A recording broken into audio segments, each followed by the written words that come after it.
రావడం చాలా భయపడుతూ వచ్చాను గానీ, హాయ్ అండి. నా పేరు సుకన్య. నేను ఫిస్టులా ప్రాబ్లమ్ మీద వచ్చాను. వచ్చేటప్పుడు చాలా భయపడ్డాను గానీ, చాలా కేరింగ్‌గా చూసుకున్నారిక్కడ. నాకు సర్జరీ చేసింది రవి సార్.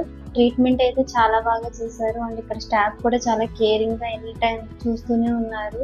అండ్ నేను భయపడినంతగా ఏమీ లేదు. అసలు రావడం చాలా భయపడుతూ వచ్చాను కానీ చాలా బాగుంది ట్రీట్మెంట్ అయితే.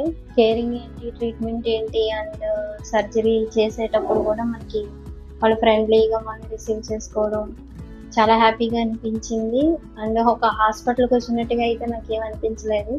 ఏదో ఇలా వచ్చి అట్లా వెళ్ళిపోతున్నట్టుగానే ఉంది. చాలా బెటర్ ట్రీట్మెంట్ అండ్ హాస్పిటల్ కూడా చాలా నీట్‌గా ప్రతీదీ కూడా చాలా కేరింగ్, హౌస్ కీపింగ్ కేరింగ్ బాగుంది. స్టాఫ్ కేరింగ్ బాగుంది. అండ్ రవి సార్ ట్రీట్మెంట్ అయితే ఇంకా ఎక్సలెంట్. అందులో వెనక్కి చెప్పాల్సింది ఏమీ లేదు. చాలా బెటర్ మూవ్‌మెంట్ అండ్ ట్రీట్మెంట్ కూడా చాలా బాగుంది. మెడిసిన్స్ ఏంటి, అమౌంట్ కూడా అంత ఎక్కువగా ఏమీ చెప్పట్లేదు. రిసీవింగ్ ఏంటి, చెప్పడం ఏంటి, ప్రతీదీ మనకి ప్రతి ఒక్కరు మనకి ఈ ట్రీట్మెంట్ దేనికిస్తున్నాం, ఏ మెడిసిన్ దేనికిస్తున్నాం, ఏ ఇంజెక్షన్ దేనికిస్తున్నాం అన్నీ చెప్పి దీనివల్ల దీనికి ఏ ప్రాబ్లం రాదని ధైర్యం చెప్పి చాలా కేరింగ్‌గా చూసుకోవడం జరిగింది. నేనైతే చాలా సాటిస్ఫాక్షన్‌గా ఉన్నాను ఈ విషయంలో.